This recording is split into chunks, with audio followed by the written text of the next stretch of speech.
Today on Reparations in Action. The U.S. hated the Soviet Union more than Nazi Germany. And Absolutely. that is truly a fact. Yep. You're listening to Reparations in Action. Reparations now! Uhuru. You're listening to the Reparations in Action podcast and FM radio show, the White Lies Shattered series. My name is Jamie Simpson, and I am the host of Reparations in Action, which broadcasts weekly on Black Power 96.3 FM in St. Petersburg, Florida. WBPU LP St. Petersburg. Reparations in Action is a program of white solidarity with Black Power. Currently, we are in a podcast series exposing the insidious lies we learn as white or European people about the nature and origin of America and the current social system. We believe reparations to African people is the key question of our times and is one that demands action on the part of European or white people. As always, we'd like to salute Black Power 96, where this show is aired and recorded for our podcast weekly. This week, we are doing a part 2 of The Truth About Russia and Ukraine, an episode that continues the discussion of the situation of the U.S. and NATO assaults on Russia and the slander of Russia around the question of Ukraine. And we are welcoming back Penny Hess, Chairwoman of the African People's Solidarity Committee, and Jesse Nevel, Chair of the Uhuru Solidarity Movement. Uhuru, and welcome back, Jesse and Penny. Uhuru, Jamie and Jesse, it's great to be here today. Uhuru Chairwoman Penny, and Uhuru Jamie. Uhuru, comrades. So let's dive right into this question of the ongoing propaganda that we're hearing around Russia from the U.S. right now. Chairwoman Penny, can you start us off with our discussion around the situation with Russia and Ukraine? Yes, thank you, Jamie. And I just really want to start by saying that we understand that the current situation of this war going on in Ukraine is something that is really reconfiguring the world as we know it. There's no way that things are going to be the same after that. And, of course, we want to salute Chairman Omali Yeshitela, who has defined the situation brilliantly, as always, through the political understandings of African internationalism that sees the world through the eyes of the African working class. And very, very exciting. And this concept, this very, really interesting and profound concept called the colonial mode of production that the chairman has been explaining.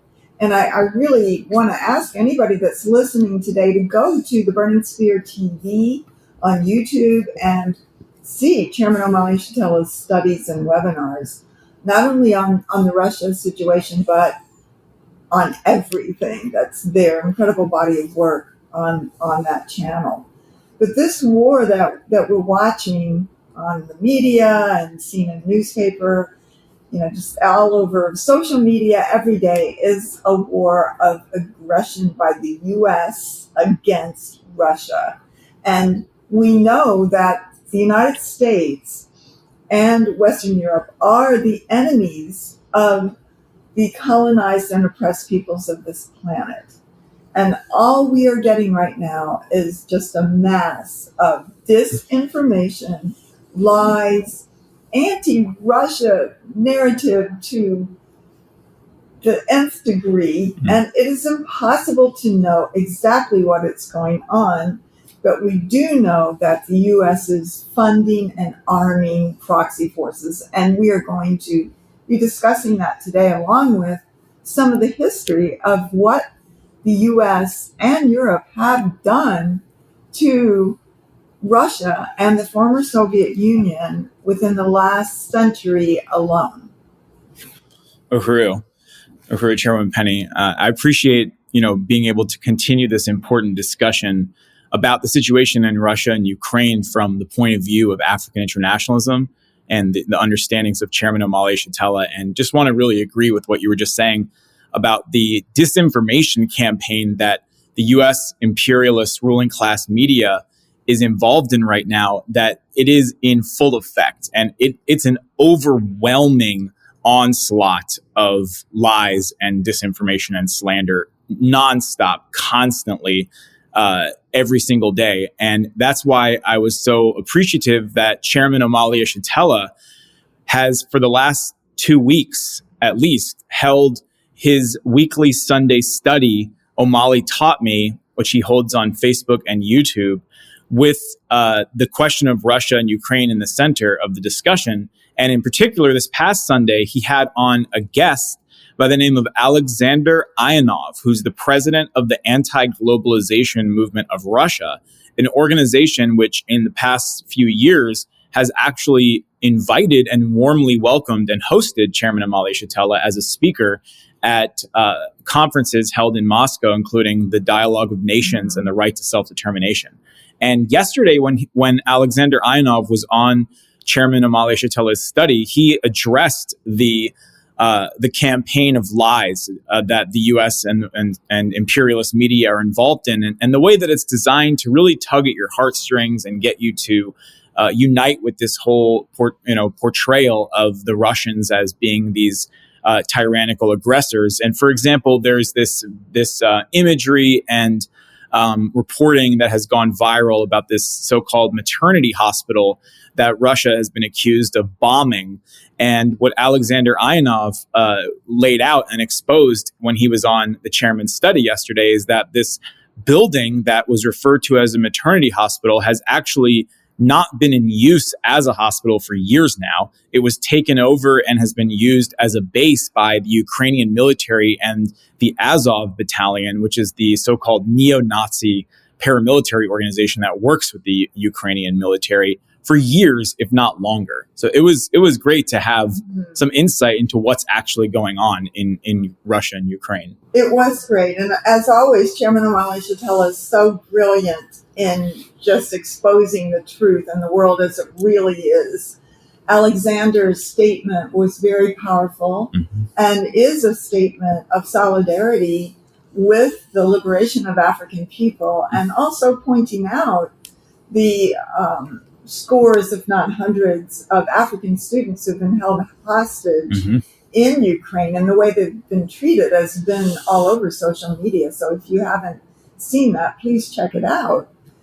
So this is part of just a little bit of what we are seeing, and that it's really important to understand that Chairman Omali Yeshitela has scientifically proven that the United States and Europe and capitalism are colonial capitalism, and that capitalism was born, colonialism was born of assault, violence, kidnapping, rape, and plunder of Africa, and the traffic and selling of human beings. And, their forced labor, their stolen labor, the violence, and just violence, again, perpetrated against African people, both inside the U.S., in Africa, which continues to today in both places, or wherever African people have been dispersed around the globe, including Brazil and throughout the Caribbean, and many other places, for the purposes of being work machines, of being enslaved human beings that created the wealth, the startup capital of the colonial capital system. And that is what the colonial mode of production is. And also understanding that here in the United States, we live at the expense of the genocide of the indigenous people, and not just in the United States. That's in the Western Hemisphere, because from Alaska to the tip of Chile, this land has been stolen from indigenous people, as well as all the islands of the Caribbean.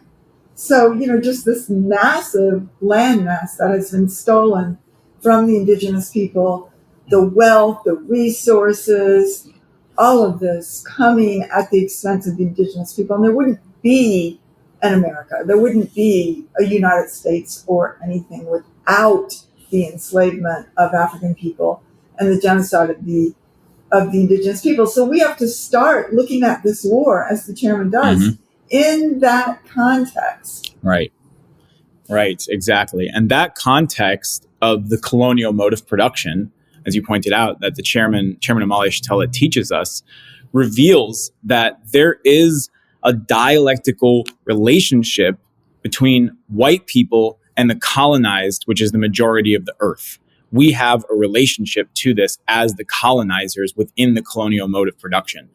As white people, what we experience, our lifestyle, as the chairman says, our every dream and aspiration requires drone strikes in Pakistan, police murders in the African community, starvation, child labor, suffering, genocide all over the world.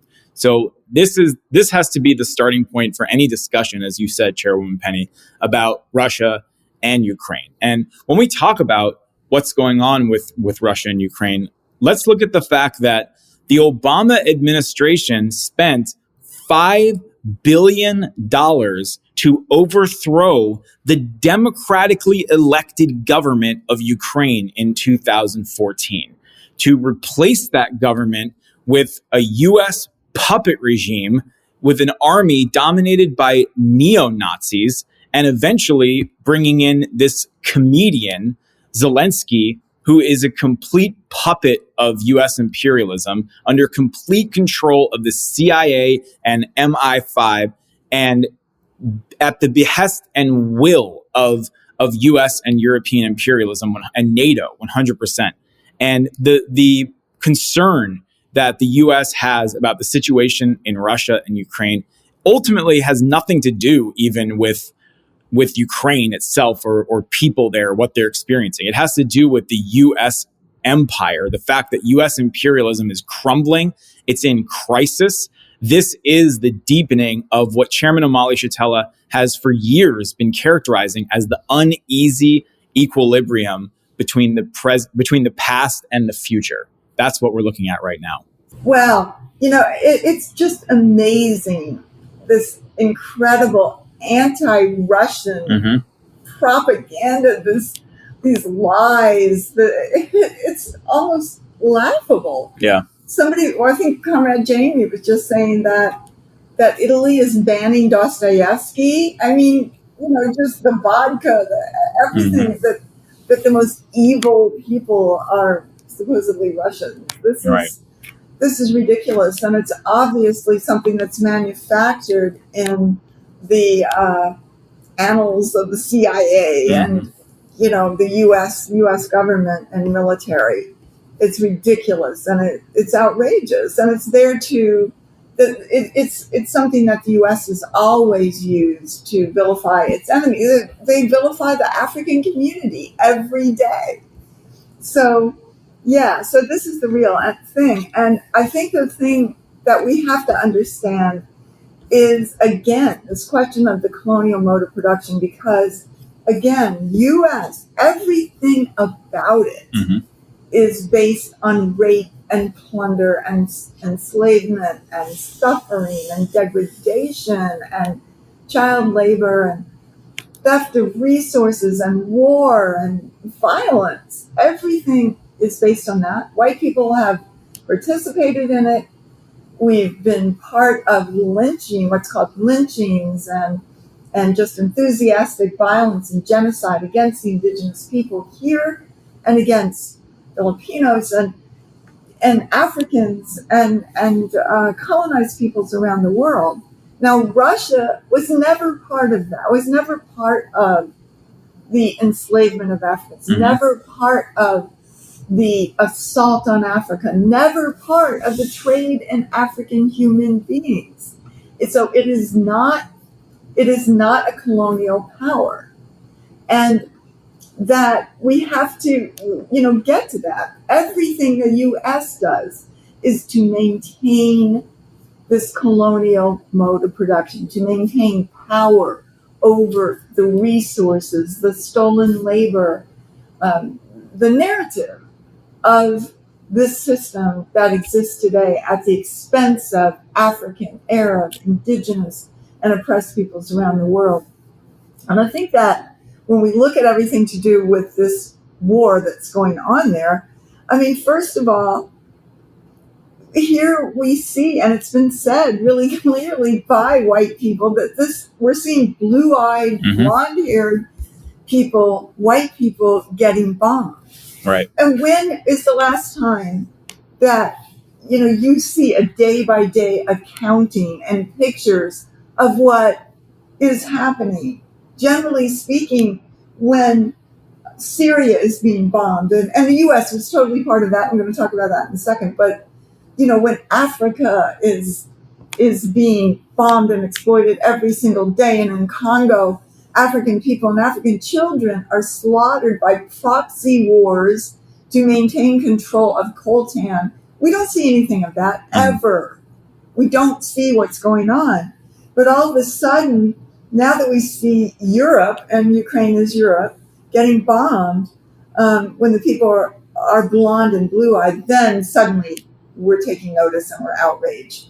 And it's interesting, Jesse and Jamie, because this past week, Martin Luther King's daughter, Bernice King, who is the coordinator of the King Center in Atlanta, made a really powerful statement. A statement certainly, that evokes the evocative of Chairman Omali Yeshitela. And it was after the English, Prince, Duke, whatever, William, who probably will be the king at some point, visited a Ukrainian center in London and made a statement about, this is so unusual for Europeans to experience this.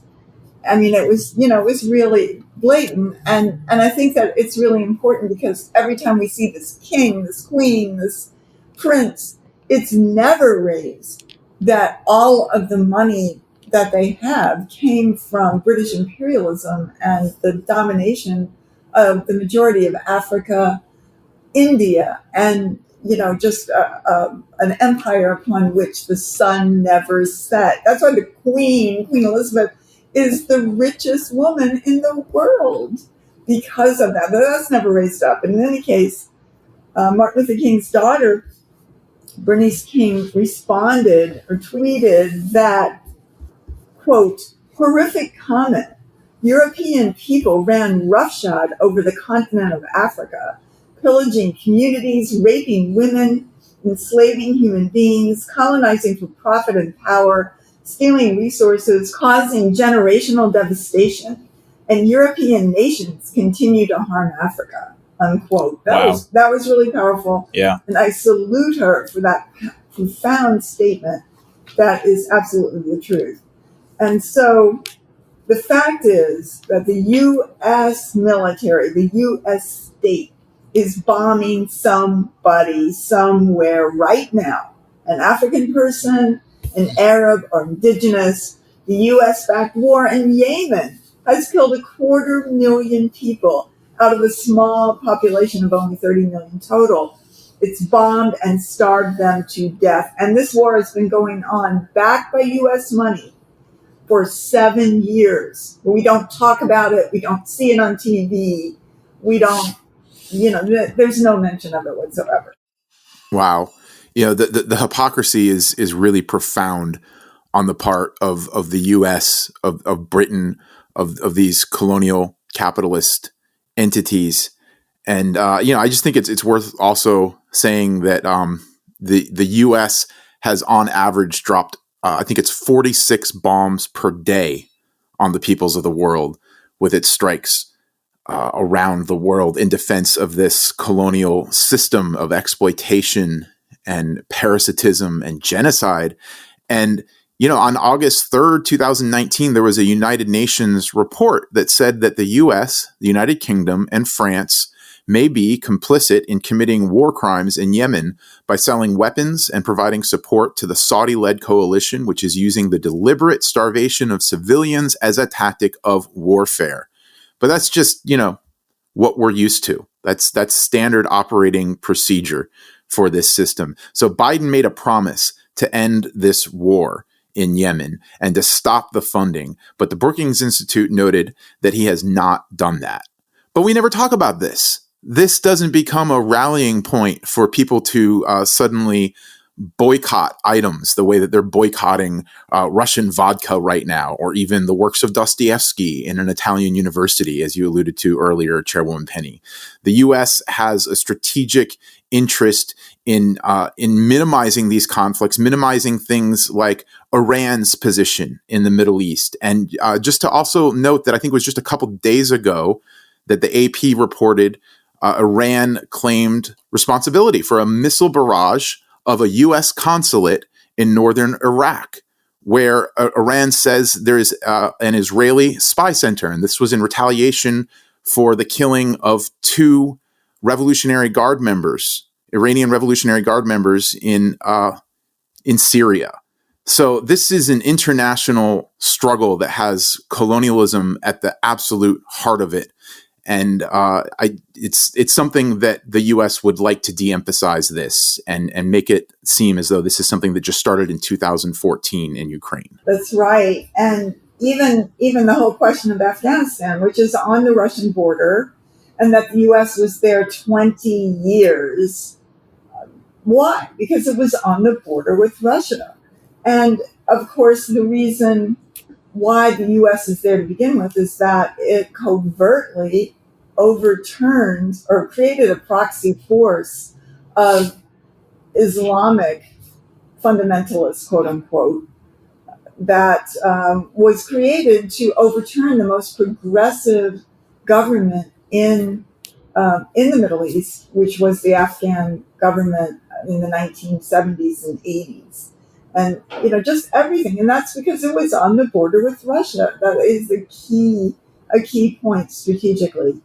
And also this question that Palestinian people are still living in camps in Jordan, Lebanon, Syria, and the whole struggle in Syria, which in fact was a U.S. assault to engage Russia again. And the U.S. supplied the rebels of the Free Syrian Army first with food and rations, but then immediately began providing training money and intelligence to selected Syrian rebel commanders in these programs, which actually they couldn't really get a lot of support for in the Middle East. And I remember an article that was in the New York Times that said that they spent millions of dollars and they were planning to train and equip 15,000 rebels to fight the ISIS or IS. And it was canceled after spending $500 million, but only, it says here, producing only a few dozen fighters. No, I remember it saying 4 in the New York Times that produced 4 fighters. But a simultaneous $1 billion covert program called Timber Sycamore, conducted by the CIA, aimed at fighting Syrian President Bashar al-Assad, was more successful, but was decimated by Russian bombing. So basically, this was a war. Syria was a war against Russia also. So, the chairman said again that the truth of the matter is that Russians are not white. White people are the invention of colonialism. You can't call the Russians white people because white people were born of the colonial assault on African people and live at the expense of African people and oppressed peoples around the world. That is not true for Russia. And that's why it's vilified, hated, attacked, and the U.S. is trying to force Russia to its knees. Russia is acting in defense of itself and its sovereignty and fighting against U.S. imperialism. Uhuru. And just going back to this point of the hypocrisy of all of this outcry against the, supposed victimization of the white people in that part of the world, the people in Ukraine. The fact that we're talking about a colonial mode of production, and that a colonial mode of production runs on violence. That's what it runs on, violence against African and colonized people every single day. It couldn't exist without violence. And if you look at the facts, 3 African people a day are gunned down by the police according to statistics.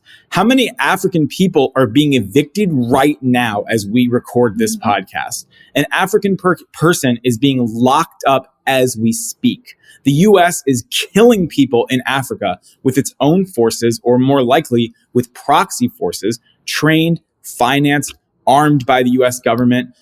Child laborers in Congo are dying after being forced to mine coltan for our computers. The U.S. is engaged in economic warfare against dozens of countries around the world. Anyone that refuses to just bow down before the U.S. empire will be hit with sanctions, which is another form of warfare, such as Cuba and Venezuela. And in Africa itself, millions of people live in corrugated tin shacks with no electricity or clean water or jobs or anything more than a handful of couscous to eat. That is what the colonial mode of production looks like. It's what it means. It's the DNA of the US and all of Europe. And as Jamie just mentioned a second ago, 46 bombs and missiles dropped per day on countries throughout the world by the US government over the past 20 years, totaling over 340,000 bombs or missiles dropped on the peoples of the planet Earth by US imperialism for the past 20 years. And not a word of outcry or outrage in the bourgeois media, especially when you compare it to what we're seeing right now. Right. And that's so true, Jesse. And that, again, Russia was not born that way. Right. Russia came about through the Bolshevik Revolution, the successful Bolshevik Revolution of 1917, which put the workers in power. And it came about a victory as a single country. It wasn't able to bring about world socialism because the time was not right for that. And the U.S. controlled the world economy, as Chairman Omali Yeshitela has explained it. But I think that the point is that that the U.S. has attacked Russia endlessly, and that in 1918, a year after the victory of the Bolshevik Revolution, the U.S. sent 13,000 troops into Russia to work with reactionary white Russians. Interesting that they're called that. Of course, the socialists and the revolutionaries were the Reds, to overturn the revolution. And the U.S.-backed, quote, civil war in the USSR lasted from 1917 to 1923. 6 years. It's very, very long, and something they had to put their meager resources into because there was nobody that was really helping them or giving resources to them. So, that was something that really rocked that early revolution, where their goals were to bring workers to power, to end the near enslavement of Russian peasants on the land, and to bring about collectives and develop infrastructure and teach people to read and build education in schools, which they later did, but they weren't able to do that in those first years. They had to just basically put their resources into fighting the U.S. attack.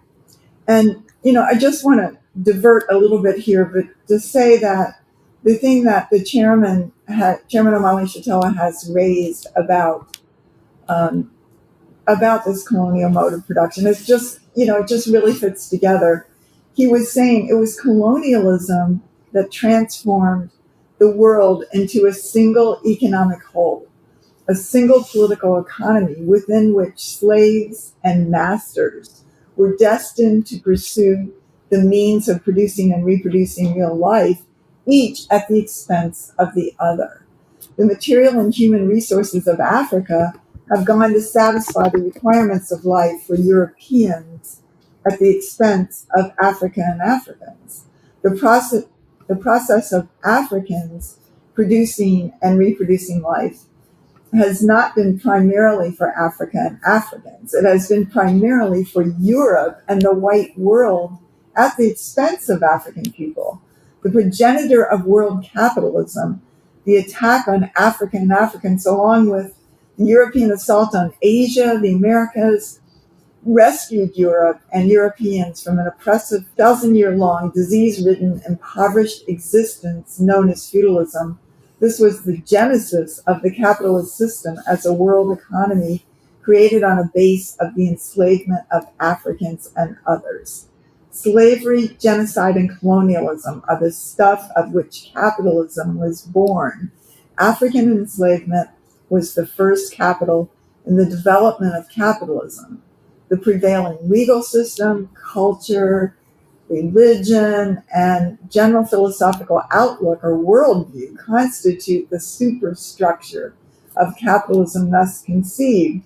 This superstructure is a natural product and reflection of this economic base of colonial slavery. And I just think that is really profound. Yeah. Because it's saying that everything that we understand, everything that we aspire to, everything that our value system or what we think is good and what we think is evil is the result of sitting on the backs of African people and oppressed people. We have to really internalize that. Even the alienation of white people, even the drug addiction and the illness and the things that we hate about this society are based on living in a system that is built on the suffering of other people, of Africans, indigenous, Arabs, and Asian people. So, this is really important. So that the mode of production is everything that we do produce. It's our social wealth, our superstructure. And, I just think that is really key to understanding what we're talking about. And before I open it up for discussion a little bit here, I want to really say something about the German genocidal attack on Russia during the Second Imperialist War. And I want to use the term the Second Imperialist War. That is a term of Chairman Omali Yeshitela. And it's something that, just really makes us understand that, as the chairman said, there were no good guys in this war. Right. That everything was about redividing the world, fighting for a control, a piece of the pie, a piece of Africa that had been carved up in 1884 and 85 in the Berlin Conference, that basically where Europeans met in Berlin that year and carved up Africa for the benefit of European powers and to create colonial wealth for, some countries like Britain and France were, leaders of world colonial domination, but other places like Germany didn't get as much of that pie, and they were fighting for over this at the expense of African people. So that's why the chairman calls it the Second Imperialist War. There was nothing good about that war. And during this, and there's this story, this history that most white people know nothing about, and that is that Hitler's army, the German army, attacked and really waged genocide against the people, the Russians of the Soviet Union during that war, during a large part of that war. And at least 27 million people were killed.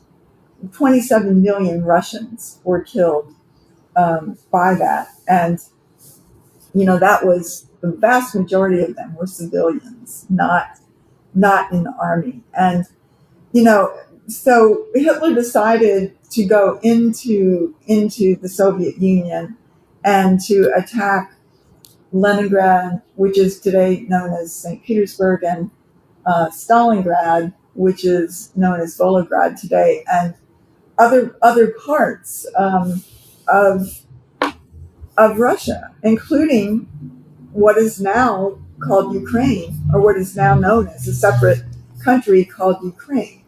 And it was certainly part of Russia then. And that the U.S. just determined that it was not going to play a role in helping Russia, the Soviet Union, fight against Hitler.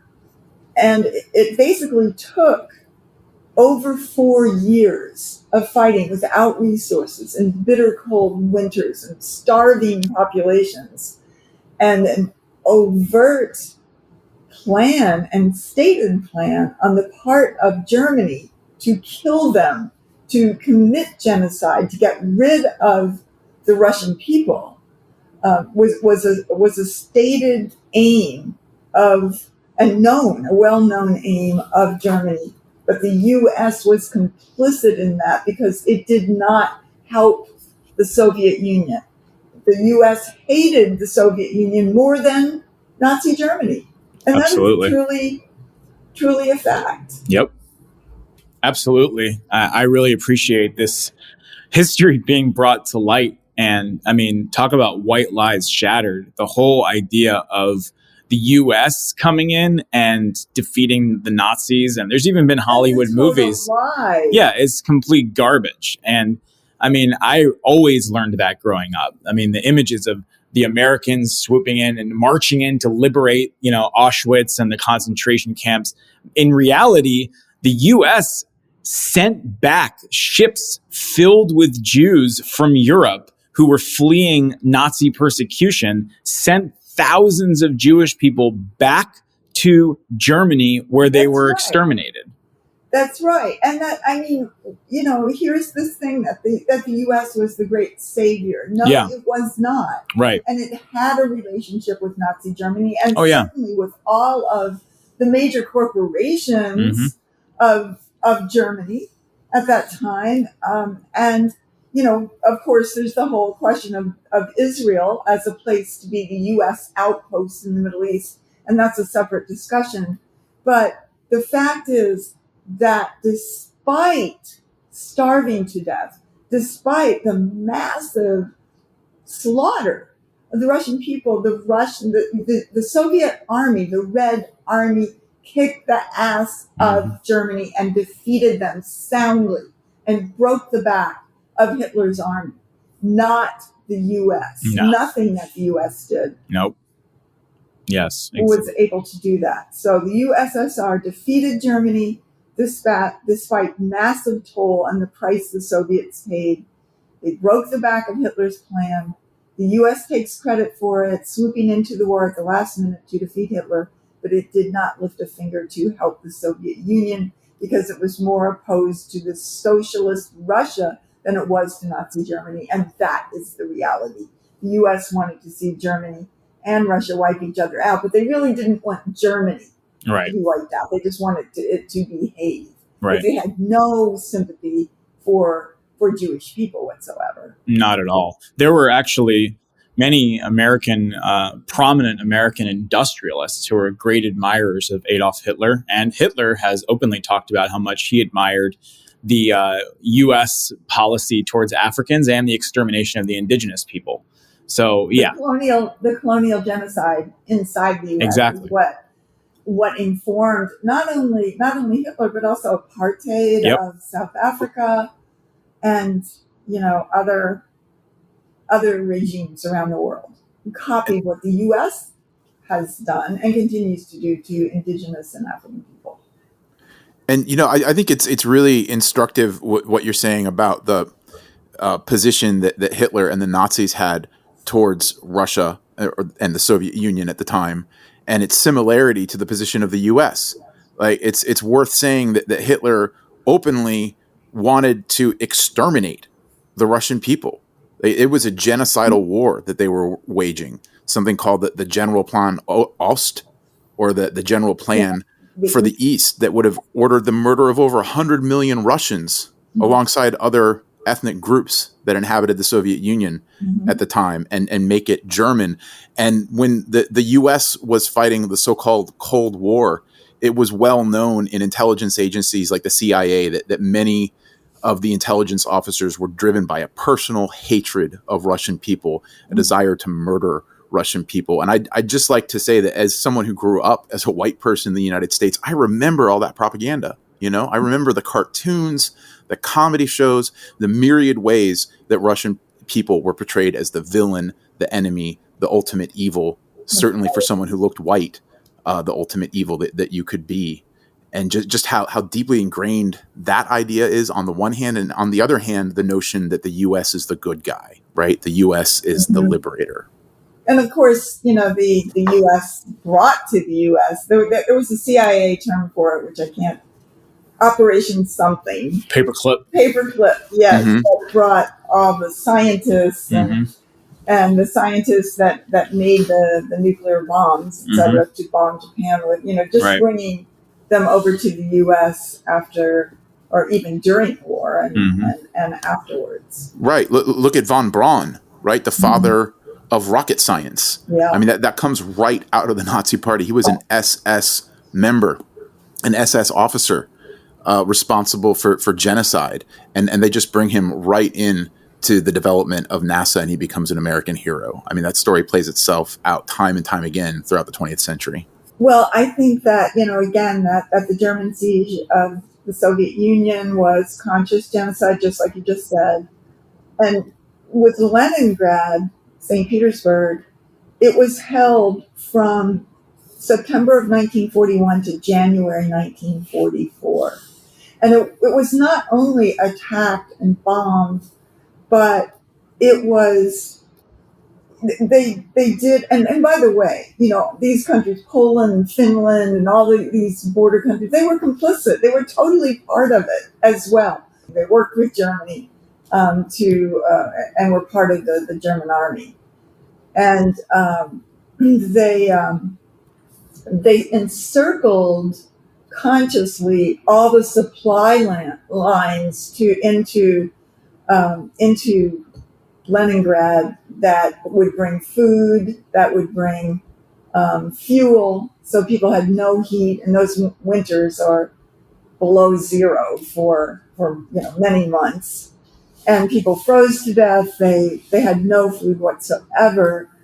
And at the end of the siege of 29 months, there were only 700,000 people left out of a population of 3.5 million of Leningrad. There were 700,000 people, and the only reason that they survived is that the communist structure of democratic centralism really enlisted every neighborhood to become, a fighting Soviet, a fighting resource to the army.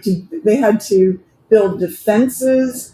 They helped create food, and they mixed grain, what little grain they had, with sawdust, and they had to eat cookies and bread made out of, half sawdust. They did everything. They worked together to really defend this, and I think that's the only reason that 700,000 people survived that, because it was so brutal. There would be no way that, without organization as an individual, there's no way that you could survive a siege of 900 days without food and heat.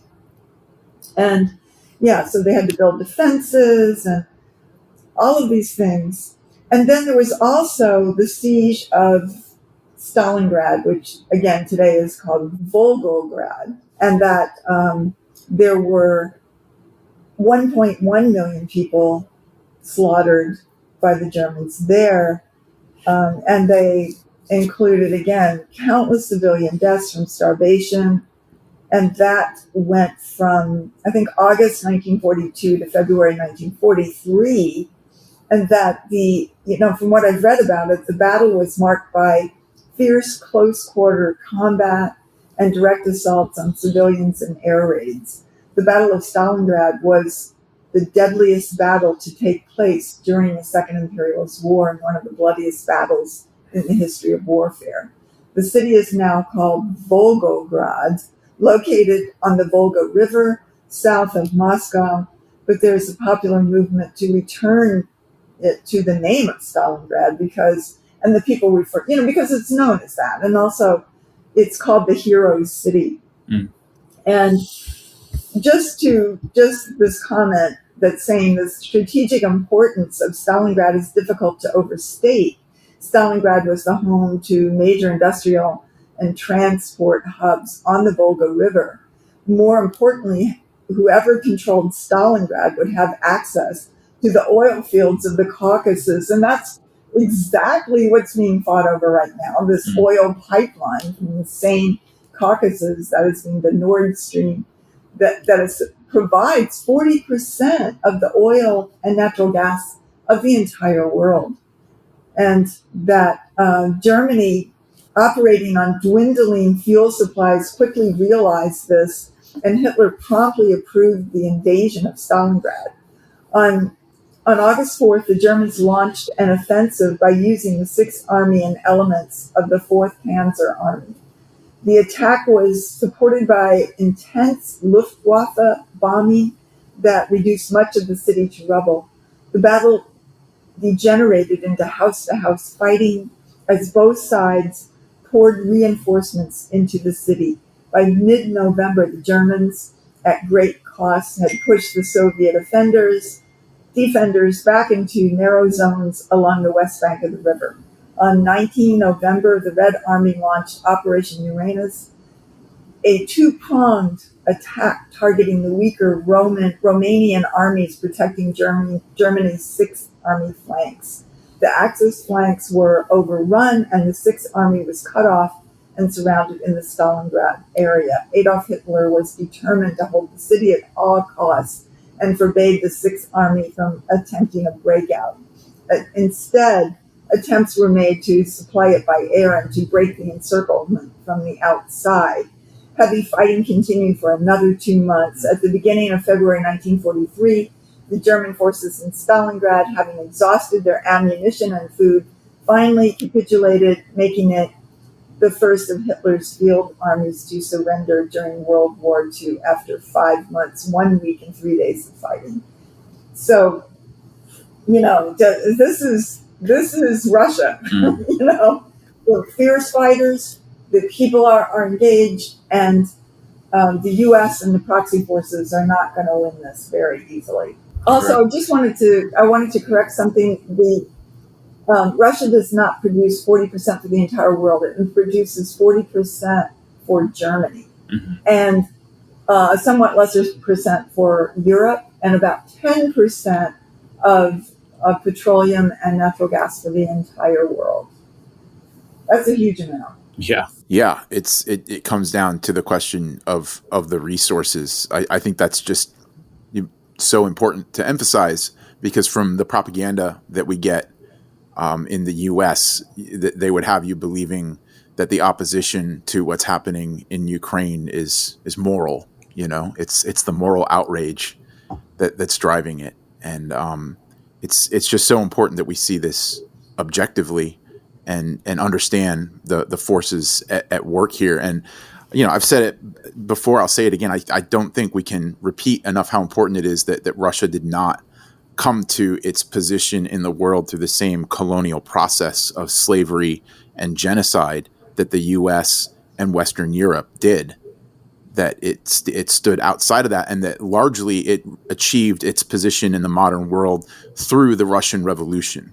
And it's that Russian Revolution, it's the Bolsheviks' first blood strike against world imperialism that the U.S. can never forgive it for. So I just think this is a really critical, important discussion. It's something that we really have to struggle, again, as Chairman Omali Yeshitela describes it, through the eyes of the oppressed, through the eyes of the colonized, through the eyes of the African population. And if you go on YouTube and you see the chairman talking about this, you can see, in the chat, just the enthusiasm from African people, not only inside the U.S., but around the world. And as the chairman said, nobody is more equipped to speak about this than the African population. Right. That this is a war that African people have a direct relationship to because it is about the colonial mode of production fighting against a country that is not the colonial. That is resisting. Mm-hmm. And that is the resistance of African and oppressed peoples and all those who have not been part of the colonial mode of production that is creating this and deepening the crisis of imperialism every single day. Well, Chairwoman Penny Hess, I just want to thank you for leading us in this African internationalist analysis of the situation in Ukraine and with Russia, with the U.S. and NATO assaults on Russia. And I want to thank you, Chair Jesse of the Uhuru Solidarity Movement. Thank you both for joining us today on Reparations in Action, and thank you for tuning in. We'll see you next time. You're listening to Reparations in Action. Reparations now!